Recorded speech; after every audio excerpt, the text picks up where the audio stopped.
Suami sejati lelaki ni, yang lelaki mungkin ada dengar di live ni kan.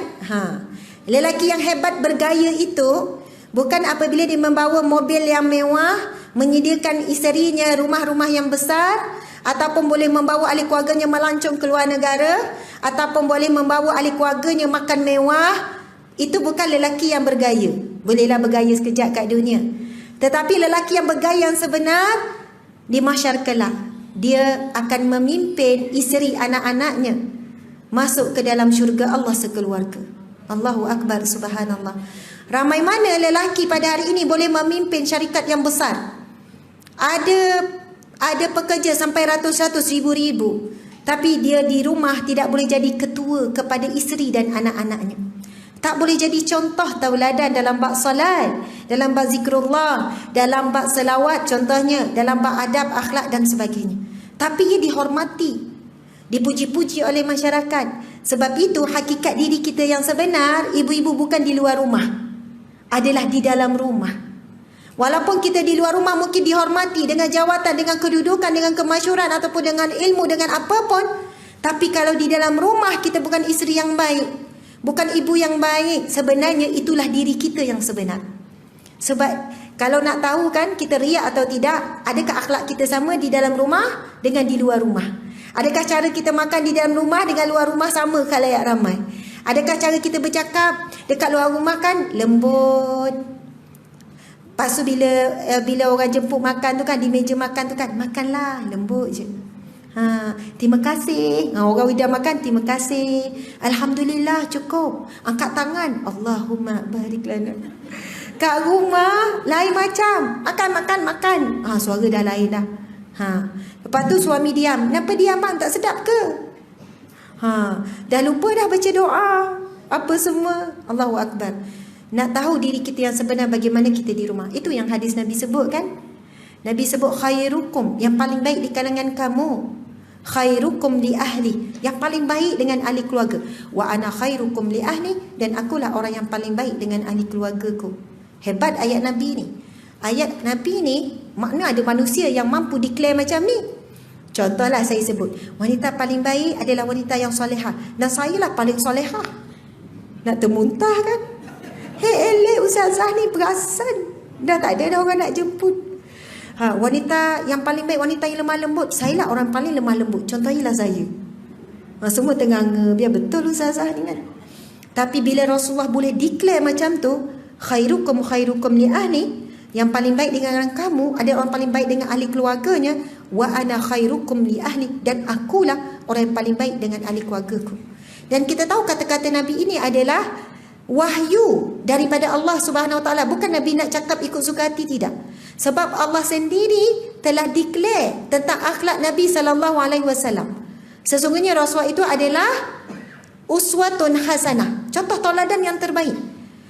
Sebab itu bila Nabi declare begitu, memang seorang suami yang saleh dia akan belajar tentang akhlak Nabi, bagaimana menjadi suami yang saleh. Walaupun Nabi Muhammad itu lelaki, tapi kita boleh belajar daripada Nabi Muhammad untuk menjadi isteri yang solehah. Contohnya macam ni kan, ibu-ibu ni saya nampak ramai makcik-makcik, nenek-nenek ni. Siapa nenek orang kat tangan?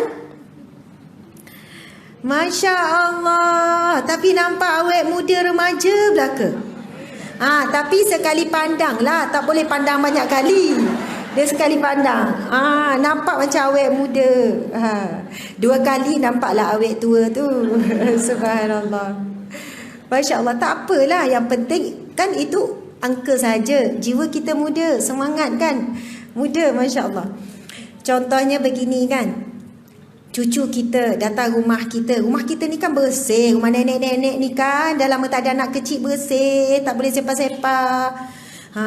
Lepas tu cucu datang, dia minum air Milo, tumpahlah atas kapet warna apa? Putih. Masya Allah. Kapet warna terang lah, warna terang macam tu, warna kuning ke warna apa kan. Nenek marah tak kat cucu?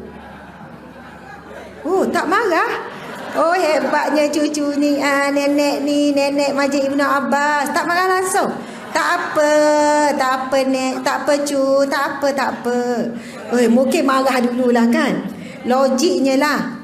Ya Allah, air tumpah. Astagfirullah. Nah, solehah kan. Kenapa ni? Momen marah-marah bebel. Nenek kan handal membebel kan. Marah-marah gini. Kan kenapa tak minum kat dapur? Kenapa bawa ke sini? Ya Allah, ni dah basah kapet ni nak angkat kan. Subhanallah. Tak lama datanglah pula kawan kita, rakan sebaya, rakan setua. Bawa cucu dia. Kita pun angkat air Milo juga, tumpah juga atas kapet. Marah tak cucu orang? Oi, mana marah. Kawan kita tu, rakan setua tu cakap, minta maaf lah cucu saya ni. Tak apa, nama pun budak, biasalah. Ya Allah, terbalik. Cucu yang tadi kena marah tenganga. Kenapa nenek ni ya? Wan ni tadi macam raksasa, sekarang dah macam malaikat dah pula kan. Saya nak tanya, kita buat-buat tak benda tu? Tak. Automatik sebenarnya bila dengan anak orang lain, cucu orang lain, kita boleh sabar. Kita boleh kita boleh kontrol diri kita, boleh kawal diri kita.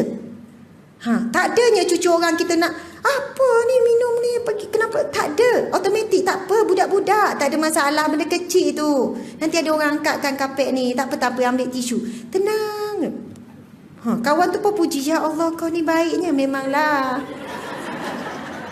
Kita ni kena penyayang. Budak-budak tangannya kecil tak macam tangan kita. Ditambah lagi tu kan.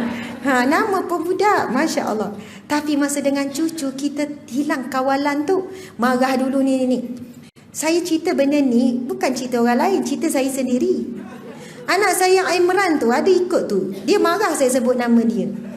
Tapi dia memang direct dengan saya. Cerita kisah benar, saya pernah cerita dah sebelum ini. Satu ketika saya ada tetamu, masa tu petang balik kerja penat. Lepas tu tiba ada kawan datang. Lepas tu kita kan walaupun penat, tetamu datang. Tak apa masuk. Tak apa ke tak ganggu? Tak ganggu. Masuk. Hidang air. Gini. Lepas tu balik. Lepas je tutup pintu terus. Muka berubah. Imran pun datang. Umi nak air? Ambil. Minum. Imran pun tanya. Umi, kenapa Umi? Kenapa Imran? Tadi Umi macam gembira, sekarang dah tak gembira. Tadi Umi senyum je, sekarang Umi dah tak senyum.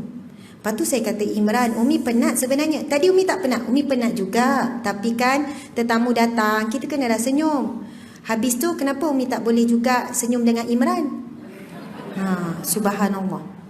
Saya masa terkena tu kan saya kata, ya Allah. Saya berubah tu berapa saat je.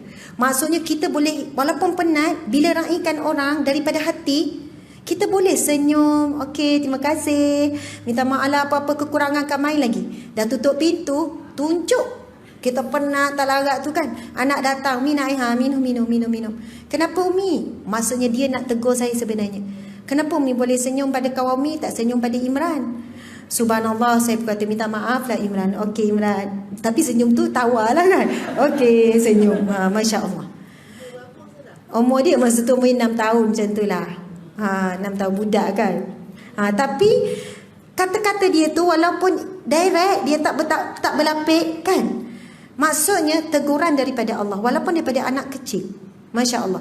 Jadi nak sebutnya, sebab itu bila Nabi kata orang yang paling sempurna iman, orang yang paling baik akhlak, orang yang mampu buat baik, yang paling lembut. Semalam kita baca hadis Nabi tu kan tentang berakhlak. Nabi kata orang yang paling sempurna iman, orang yang lemah lembut dan yang paling baik dengan ahli keluarganya.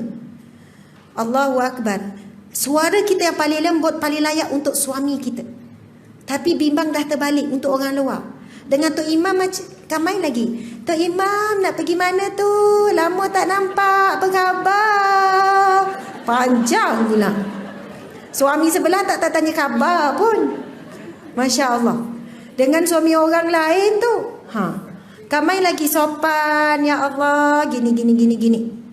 Kita takut suara lembut kita, muka yang manis, suara yang manis, kata-kata yang manis, kita dah berikan kepada orang lain, bukan pada ahli keluarga kita. Bagaimana kita nak capai akhlak yang mulia, iman yang baik, iman yang sempurna? Sebab itu sebenarnya memang mencabar. Nak suara baiklah yang baik pada suami, pada anak-anak, pada cucu. Sebab itu saya bagi perbandingan kisah tadi. ia sangat susah. Mujahadah perlu tinggi. Balik nak layan cucu, cucu balik, ibu-ibu, nenek-nenek layan macam mana? Dengan jajan. Layan bawa makan, beli mainan. Nenek yang soleha, dia akan bagi ingatan memori kepada cucu dia. Cucu nenek dah balik, peluk, lepas tu bisik doa, Rabbi habli minas salihin. Contoh. Kan nenek sini, nenek banyak ilmu ni, kuliah banyak ni, macam-macam doa dah hafal ni. Bukannya cucu balik, jangan sentuh tu. Pasun awan tu. Ni. Tahu lama cucu rasa ya Allah rimahnya balik. Bukan tak boleh pesan, boleh. Tapi doa dulu, panggil cucu. Rabbi habli minas salih, doa Nabi Ibrahim AS. Dalam surah As-Saffat ayat yang ke-100. Rabbi habli minas salih, ya Allah berikanlah kepadaku zuriat keturunan yang saleh. Terus kita doakan, Rabbi habli minas salihin, cucuan. Lepas tu kita pun tanya apa? Wan nak dengar baca Al-Fatihah? Subhanallah.